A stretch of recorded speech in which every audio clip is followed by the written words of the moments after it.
Hello， 大家好。从青春期到绝经期，女性一生会经历400多次的大姨妈。不管我们喜欢还是不喜欢，月经的周期都会伴随我们度过一生当中最美好的年华。我们可以感受到四季的变化、昼夜的节律，甚至星期一和星期五的心情都是完全不同的。可是我们却从来没有关注过我们的生理周期，也就是月经的秘密。比如说我们在排卵期的时候，逻辑和语言能力就会增强，而在月经期时，一种本能的觉知智慧就会展现出来。在这之前，我只知道我在经前期的时候会脾气爆发，痛经的时候也真是要了老命。这就相当于啥呢？给了我钻石，我就当砖头。只要我们稍微对月经知识了解一点，我们都会感谢我们这一生成为女人，并且收获女性专属大礼包。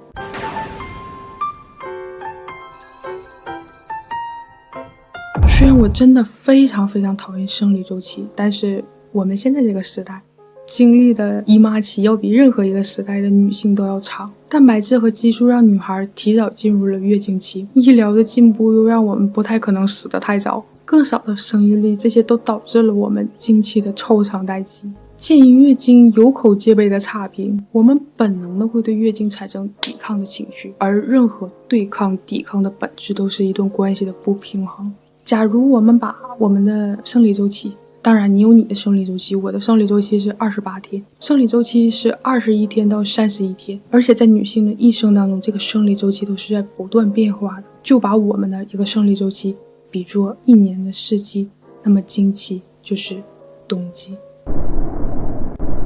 冬天树叶都掉了，就相当于我们植物的内膜脱落，过度被耕种垄断的土地也象征着我们一整个周期之光。不管是土地、我们的身体还是灵魂，都需要深度的有营养的休息，就像冬季农闲一样休息，为我们下一个周期积攒能量。我们经期的这个冬天也是最自然的减压时节，就像现实当中冬天在家里不是最幸福的事儿吗？而身体的智慧，大姨妈这个倔强的老阿姨大声的喊我们滚去休息，你说我不，我们选择无视，或者我不听，或者回答一句说的轻巧，你养我呀。大姨妈就说，哎呀，你也太不尊重我了，让它疼。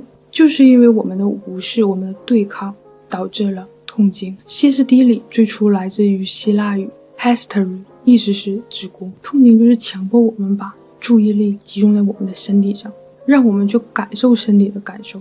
我们上学的时候有学过听说读写，可是却从来没有任何一个人教导我们要去感受自己身体的感受。这种身体的觉察能力真的是一种能力，叫做本体感觉，也叫第六感。从物理、科学、常识上，我们是无法得知我们看不见的事情，可是我们的身体是可以知道。我们的身体真的超级强大。我在这期里聊过，一只被人抠瞎眼睛的雪貂，经过训练可以通过鼻子和耳看见东西。身体作为神送给我们的礼物，有太多的隐藏功能是我们不知道的。有的时候就会有，我们觉得没有什么呀，可是我们的身体却大声的做出不适的反应，告诉我们跑吧。其实这个声音，这个感受，这个感觉也是来自于宇宙我们高我的信息。它已经到了迫不得已必须得让我们马上做出行动的时候了，也就是让我们有意识地听到另一个声音。其实我们的高我是特别想要跟我们玩，跟我们聊天的，可是你总得知道、意识到、承认它的存在吧。再说说痛经表面上的疼痛，实际上是身体在给我们传达信息。一旦症状变成了慢性的疾病，也就代表着我们深层出现了非常大的问题。所有的疾病都是一些未被解决的事情和一些未被解决的情绪。有好多情绪非常敏感的人特别容易得一些皮肤类的免疫性疾病。但是我们在月经期间就有个非常好的宣泄口。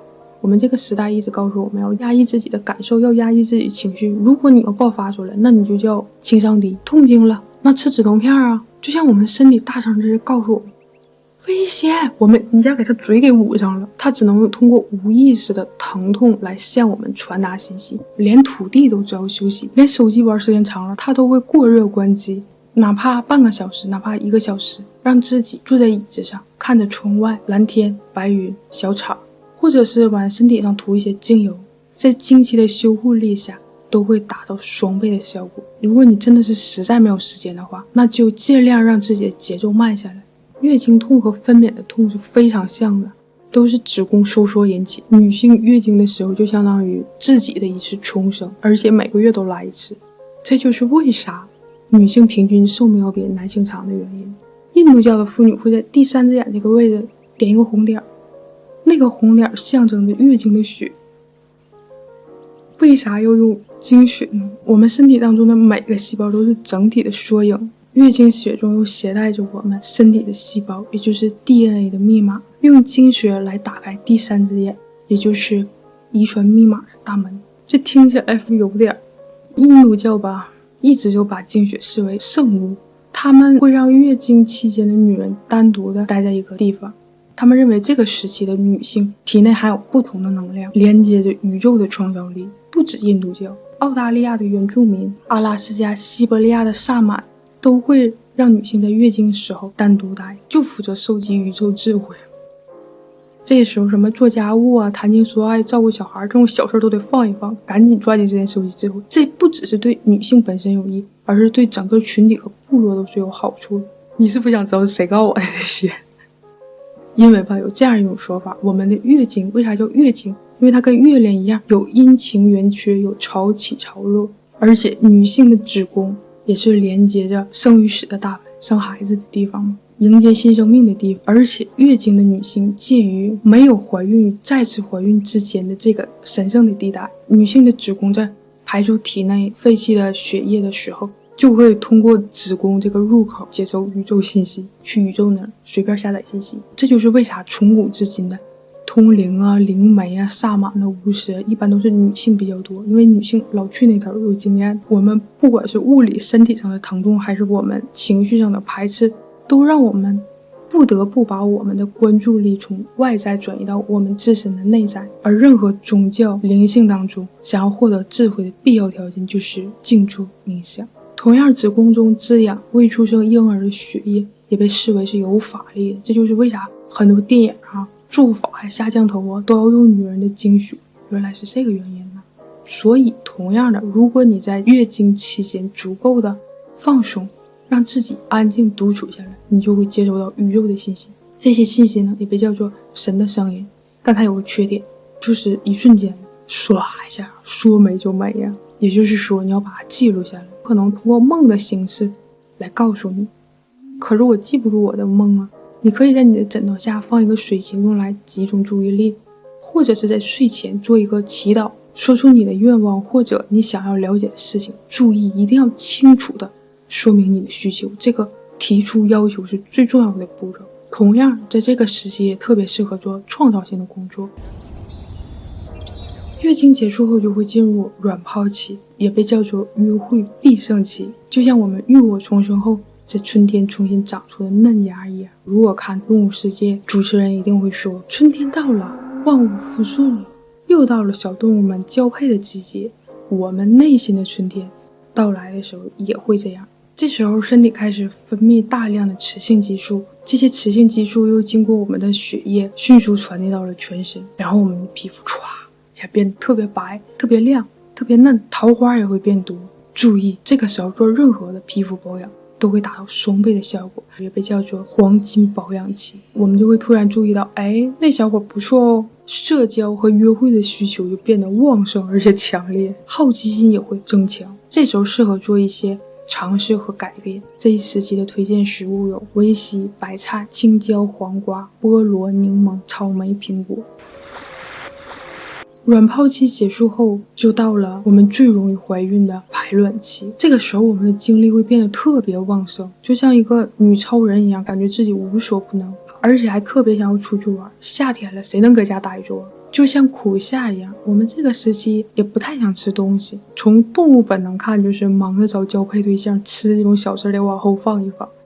所以这个时期也被称为减肥黄金期。但这个时期也有个特别需要注意的地方，防晒。夏天嘛都得注意防晒。这一时期在黄体素和激素的双重作用下，黑色素就会分泌，所以这个时候特别容易被晒黑。要这一时期的推荐食品：板栗、花生、毛克、松子、南瓜、菠萝、橘子、芒果。